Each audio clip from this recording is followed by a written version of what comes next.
subuhnya itu jam 2 pagi. Subuh jam 2 pagi, 2.04 tepatnya di sini. Dan jam 2 pagi itu subuh, artinya imsak. Jadi gue harus persiapan makan tuh jam 1 malam. Jam 1 malam men, itu.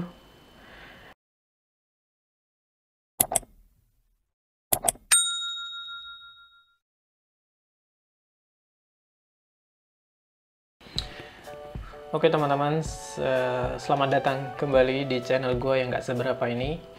Kali ini gue bakal bikin video untuk menceritakan bagaimana kondisi puasa di Polandia. Karena bentar lagi kan puasa, dan saat ini gue sekarang lagi ada di Polandia. Tepatnya gue lagi stay di Warsaw. Nama kotanya itu adalah Warsaw, dan Warsaw ini adalah ibu kota di Polandia.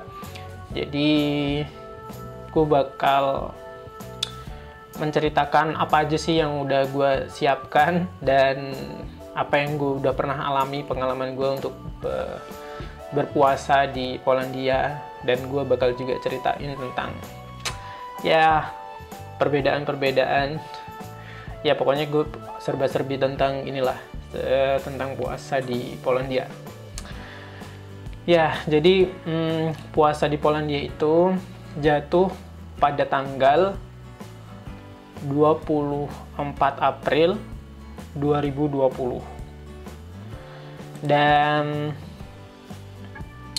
ini puasa tahun 2020 ini kan 1441 Hijriah ya jatuhnya. Jadi kalau misalkan di Indonesia itu kan ada sidang isbat gitu kan, kalau menentukan kapan puasanya itu. Tapi kalau di Polandia itu tuh kayak ada organisasi muslim di Eropa gitu, ya ulama-ulama gitulah yang menentukan kapan puasa di setiap negara.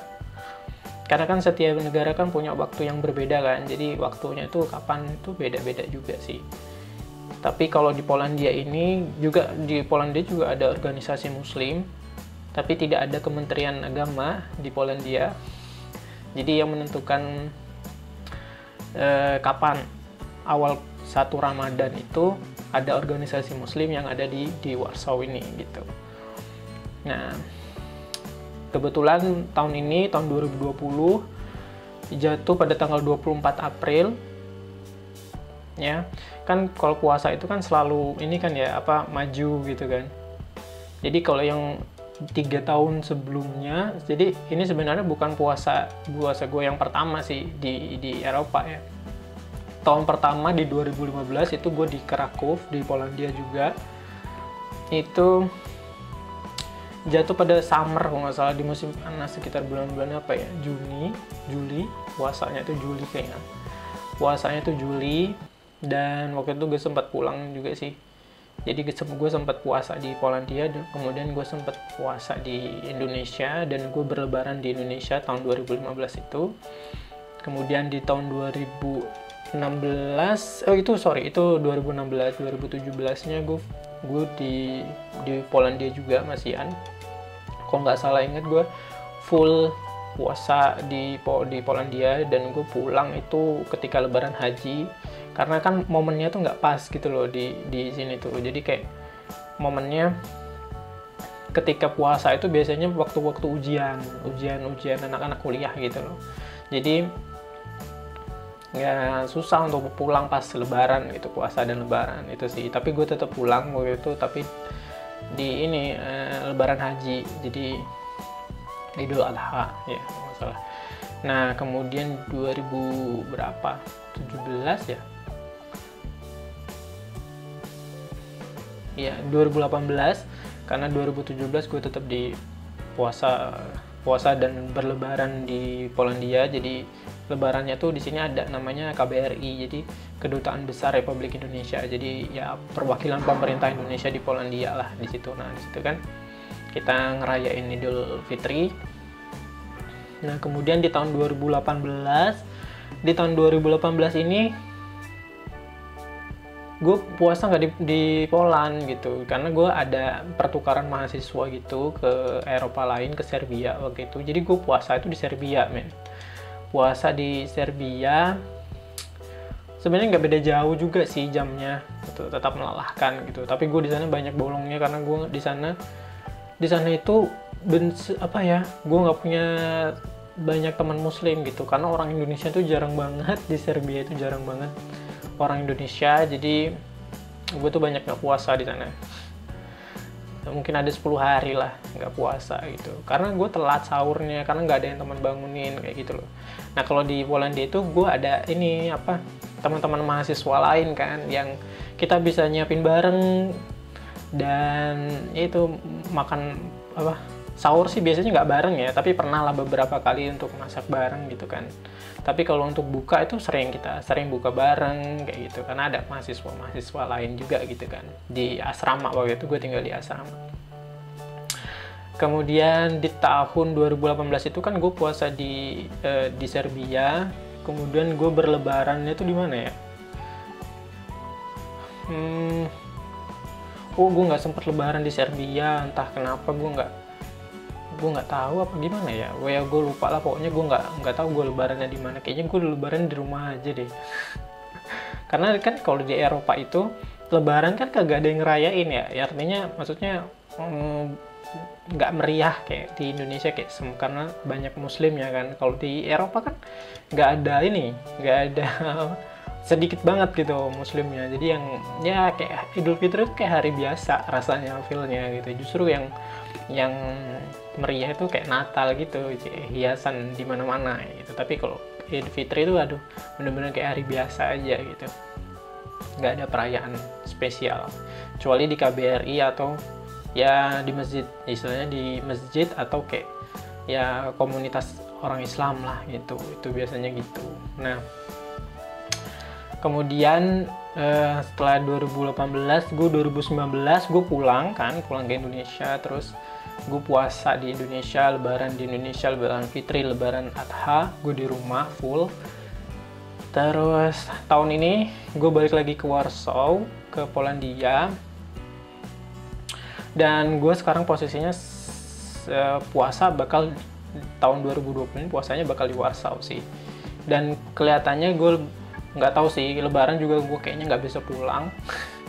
Karena ya sekarang ya begitu deh, itulah pokoknya. Tapi puasa kali ini kemudian sudah ada keputusan dari organisasi muslim yang ada di Warsaw bahwa puasa tahun ini jatuh pada tanggal 24 April. Nah, di grup, kita juga punya grup, jadi kayak grup orang-orang Indonesia gitu di WhatsApp sudah mulai banyak misalnya jadwal-jadwal yang dibagikan gitu kan, jadwal puasa gitu. Nah, gue sedikit cek tuh gitu kan, gue cek di jadwalnya puasanya sekarang berapa jam sih gitu kan, karena kan puasa di Indonesia kan biasanya dari jam berapa? Dari subuhnya jam 5 kan, subuh jam 5, kemudian buka jam 6 lah biasanya ya, paling lama ya 6.15 lah ya paling. Nah itu kan normal, istilahnya berapa jam, 13 jam kan di situ. Nah gue ngecek kan di sini, gue ngecek karena kan banyak kan dibagikan gitu jadwal puasa untuk di Polandia gitu kan. Nah jadwal puasa di Polandia, nah kali ini kan di tiap kota, kayak di tiap kota di Polandia itu beda-beda kan ya, sama lah kayak di Indonesia kan ya, tapi bedanya nggak terlalu jauh gitu. Nah kebetulan gue tuh di Warsaw, jadi gue ngecek yang di Warsaw, gue nggak ngecek kota lain. Jadi gue lihat di sini nggak ada perubahan terlalu banyak sih ya. Di sini hari pertama tanggal 24 April itu bakal imsak itu kan sebenarnya nggak ada yang pasti sih. Pokoknya kita berhenti makan itu ketika fajar kan istilahnya. Nah kita berhenti makan itu fajar, jadi fajarnya itu jam 2.57 men, jam 3 pagi itu subuh istilahnya. Jadi kan kalau imsak biasanya 10 menit sebelum waktu azan subuh kan, jadi ya imsaknya jam 3 itulah istilahnya, jam 3 itu berhenti makan, jam 3 pagi men. Jam 3 pagi, jadi biasanya kalau jam 3 pagi artinya gue harus siap-siap makan itu 1,5 jam lah sebelum itu masak, atau biasanya gue prepare ada makanan apa gitu kan, nggak yang selalu masak ketika mau sahur baru masak. Biasanya gue bikin prepare dulu malamnya bikin apa gitu, ayam gue ungkep, terus gue ketika sahur gue goreng gitu kan biasanya. Nah itu kan gue juga masaknya bareng teman-teman mahasiswa lain, jadi gue nggak terlalu ribet ya. Nah kalau sekarang kan kondisinya kondisi begini juga ya, lagi coronavirus juga, kita nggak bisa kumpul-kumpul ya kan. Jadi ya mau nggak mau gue harus persiapan diri gue sendiri sih. Jadi jam 3 itu sahur ya kan, puasa.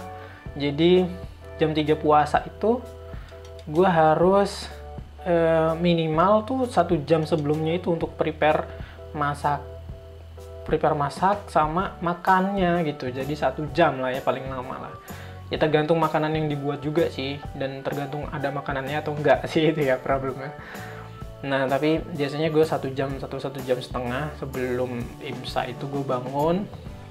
Gue pakai alarm sih biasanya, tetap pakai alarm, karena di sini kita lihat tuh sahur itu jam, karena imsaknya jam 3, biasanya gue taruhlah jam 2 lah ya. Taruhlah jam 2 ini jam 2 gue mulai prepare masak dan makan ya kan. Tapi kadang itu ya namanya tahu sendiri ya, bangun tidur apa mau langsung masak gitu kan susah juga kan. Emang kadang ya udahlah, ya seadanya aja lah gitu. Jadi gue 1 jam, sekitar jam 2 itu gue bangun, gue prepare. Habis itu ya diusahakan ya, biasanya kan kalau bangun tidur kan males makan tuh ya, jawab lagi jam 2 pagi loh mau makan gitu kan. Nah tapi ya dipaksakan aja sih ya, daripada kagak sahur ya kan. Tapi gue bayangkan, aduh segitu panjangnya waktu puasa men, dan nggak sahur itu kayak aduh bakal disaster banget sih itu, kayak aduh bakal panas dingin sih selama puasa itu. Jadi apalagi ini ya, setelah itu ya gue persiapan sahur kan, itu buka puasa itu maghribnya itu jam 19.49,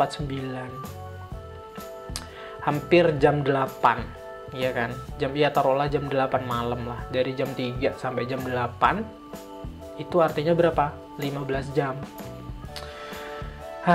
Puasa 15 jam. Kalau di Indonesia dari jam 5 sampai jam 18 itu berarti berapa? 13 jam ya. Kalau kita di sini berapa tadi? Dari jam 3 sampai jam 20 men. 17 jam. Wow. 17 jam, kalian cuma 13 jam. Jadi gue harus nunggu 4 jam lebih lama gitu untuk berbuka puasa gitu.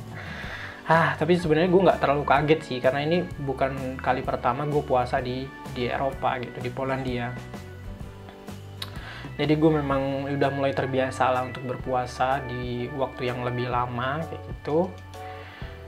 Kemudian setelah 17 jam ya gue ngecek lagi kan, di sini kan semakin lama artinya tuh buka puasanya itu, kalau di Polandia ada jadwalnya. Jadi gue buka puasa itu kan maghrib itu jam 19.49.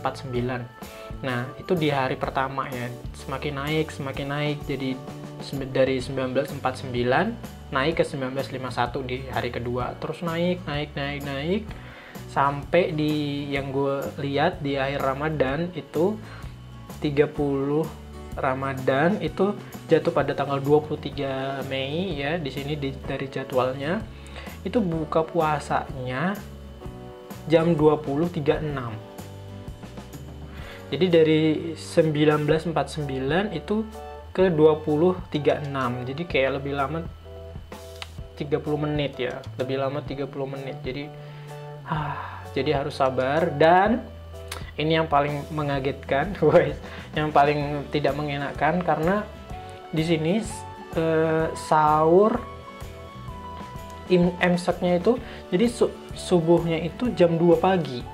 Subuh jam 2 pagi, 2.04 tepatnya di sini. Dan jam 2 pagi itu subuh, artinya imsak. Jadi gue harus persiapan makan tuh jam 1 malam. Jam 1 malam men itu. Dan kalau kalian tahu nih ya, Isya itu sholat Isyanya tuh hampir jam 11, jadi jam 22.48. Jadi bayangkan lo jam 11 jam 11 malam nih lo baru sholat Isya, ya kan? Lo makan jam setengah 9, ya kan? Makan dari jam 8.30, setengah 9 lo baru makan nih, setengah 9 baru makan. Lo selesai paling makan 1 jam lah ya, setengah 9, setengah 10 lu udah kelar makan. Jam 10 udah total lu beres-beres segala macam, ya kan? Jam 10, jam 10.48 lu sholat Isya, ya kan? Sholat Isya selesai paling jam 11.15 lah, jam 11.15.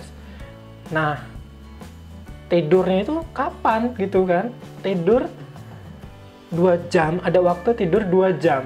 Di situ ada waktu tidur 2 jam, kemudian jam 1 gue harus prepare lagi nih buat buat sahurnya. Oh my god, kata gue menderita sekali gitu.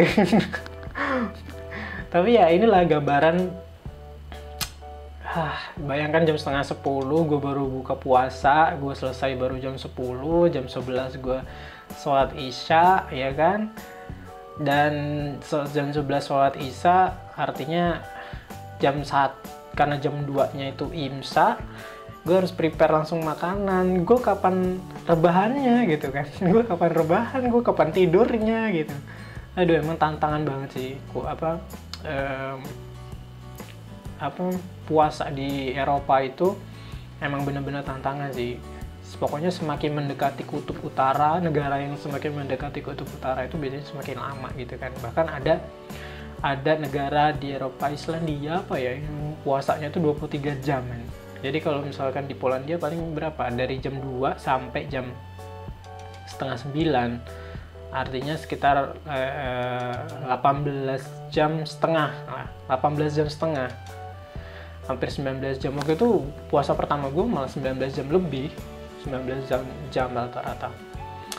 Tapi kalau sekarang kan karena udah semakin maju tuh, puasa-puasanya tuh maju-maju terus gitu maksudnya. Nah jadi kan waktunya juga berubah kan ya, walaupun beda setengah jam sih cuman, tapi ya at least saya berubah. Nah setidaknya berubah. Jadi jadi itulah yang gue jalani ketika puasa gitu. Waktu itu lebih berat lagi men, karena ketika puasa gue yang pertama-tama itu ketika pas ujian, maksudnya pas semesteran gitu loh, pas UTS, UAS gitu. Dan itu rasanya sudah perutnya kosong, ya kan, tidak makan, tidak minum selama 18 jam, ditambah harus mikir juga. Mending yang pikir tuh bukan hal-hal yang ringan gitu. Dan itu belajar teknik itu tidak mudah kawan gitu kan, kayak susah sekali gitu, bukunya tebal-tebal, bahasa Inggris gitu kan, harus ada ujian, mana kayak pingin dapat nilai bagus juga ya kan. Itu memang tantangan pengalaman dalam hidup gue yang kayak nggak pernah bakal gue lupain. Ya iyalah, gue bakal ingat terus dan bakal gue ceritakan ke anak cucu bahwa gue pernah puasa seperti ini dan segala macamnya. Sangat menarik sih gitu. Dan biasanya, nah kemudian untuk masalah yang puasanya juga. Nah kemudian yang kan kita juga ada tarawih gitu kan. Tarawih itu gue pernah tarawih lu bayangkan, maghrib gue 8:30. Nah biasanya juga ada buka bersama sih, buka bersama di masjid itu ada buka bersama, jadi ada makanan gratis. Jadi kalau mahasiswa kan cocok banget tuh. Cocok banget kan, kagak ada makanan, yaudah buka bersama di masjid. Gue pernah sih, tapi nggak terlalu sering sih ke masjid karena masjidnya kan juga jauh ya. Artinya waktunya nggak susah lah untuk untuk manage waktunya tuh susah gitu, agak susah untuk kalau mau tiap hari. Tapi kalau niat sih sebenarnya bisa ya, tapi kalau mungkin gue kayak kurang niat juga mungkin. Jadi apa, jadi gue waktu itu pernah buka bersama gitu, kemudian tarawih gitu kan. Dan tarawihnya itu mereka itu kan biasanya yang di sini tuh orang-orang Arab gitu loh, orang-orang dari Mesir, orang-orang dari Palestina, orang-orang dari pokoknya orang-orang yang menggunakan bahasa Arab sebagai bahasa native mereka gitu, maksudnya bahasa asli mereka gitu kan. Jadi gue setelah pernah gue buka bersama gitu kan, emang gue niatin gue mau hari itu mau buka bersama, waktu itu di Krakow waktu itu lokasinya, jadi di Polandia juga. Jadi gue persiapan gue mau buka bersama dan sekaligus tarawih gitu. Jadi ketika sudah buka bersama gitu, makan dulu, pertama tuh makan ringan dulu, seperti makan ringan kayak apa sih ya, ada di situ ada kurma biasanya, terus juga minuman es, biasanya ada yang menyumbangkan es untuk makan es di situ. Kemudian setelah makan ringan kita baru sholat maghrib, kemudian habis sholat maghrib itu kita baru makan besar ya di situ, maksudnya makan nasi, kayaknya nasi Arab itu, nggak tahu deh, makanan kayak gitu, karena di situ kayak itu tuh berasal dari sumbangan gitu loh. Kalau misalnya ada yang mau nyumbang kue misalkan, itu bisa banget di situ misalkan, atau makanan apa gitu, bisa juga misalkan gue buat bakwan nih terus mau gue sumbangin di situ untuk buka bersama, itu bisa banget gitu, mereka menerima dengan senang hati gitu. Biasanya makanannya tuh kalau nggak dari makanan Arab, makanan India sih biasanya, karena kan selain orang Arab, Muslim juga banyak di Polandia itu dari India juga. Ya setelah makan gitu baru sholat tarawih. Setelah makan sholat tarawih itu nggak banyak sih, biasanya ada juga yang setelah sholat setelah makan besar ya, setelah makan besar itu mereka pulang. Jadi setelah makan besar pulang, ada juga yang tarawih, karena tarawihnya kan malam ya, malam kan soalnya tarawihnya tuh isya, setelah isya kan, setelah isya itu isyanya aja jam 11 gitu kan, kayak mereka juga harus prepare sih, jadi bisa dimaklumi lah ya kalau misalnya banyak yang pulang, karena kan mungkin untuk persiapan sahur, ada keluarga segala macam. Nah jadi biasanya yang tarawih itu sedikit, dan saya waktu itu mencoba sekali saja, dan itu memang benar-benar kayak sudah tidak ingin lagi untuk mengikuti tarawih. Jadi kondisinya tuh kayak gini men, jadi kan orang-orang yang istilahnya pengurus masjidnya itu kan waktu itu nggak salah di Krakow tuh orang Palestina sama orang Mesir kalau nggak salah. Nah yang waktu jadi imam tuh nggak tahu, gue lupa juga, dia tuh berbahasa Arab ya kan, mereka ngomong sehari-hari bahasa Arab gitu. Jadi ketika tarawih itu mereka nggak baca surat-surat pendek, jadi yang mereka lakuin itu kayak ada lo tahu misalkan kalau orang nyanyi di panggung itu ada untuk yang buku ini ya, buku lagu untuk liriknya itu ya. Nah mereka pakai itu, kemudian Al-Quran itu ditaruh di situ. Jadi ketika baca setelah Al-Fatihah itu mereka nggak baca surat-surat pendek men, tapi baca Al-Quran gitu. Entah mungkin satu ain atau gimana gitu ya. Dan itu panjang banget men, dan gue lupa waktu itu, pokoknya tuh gue inget gue rakaat ke-8 gue cuman tarawih, gue nggak inget dia pakai yang 21 atau 20 apa berapa, pokoknya gue 8 rakaat itu gue langsung balik karena udah terlalu malam juga kan, dan itu waduh lama banget itu sholatnya. Dan gue pikir kayaknya udahlah gue witir di rumah, jadi gue sholat tarawihnya itu cuman 8 rakaat ya kan, cuman 8 rakaat, kemudian gue balik, ya udah. Dari situ pengalaman gue tarawih di Polandia gitu. Setelah itu gue nggak ikut tarawih lagi. Nah kemudian tadarus, kalau tadarus kita waktu itu gue nggak pernah tadarus bareng-bareng gitu maksudnya ya. Nah tapi karena nggak tahu deh, pokoknya mungkin ya karena waktunya juga sih ya.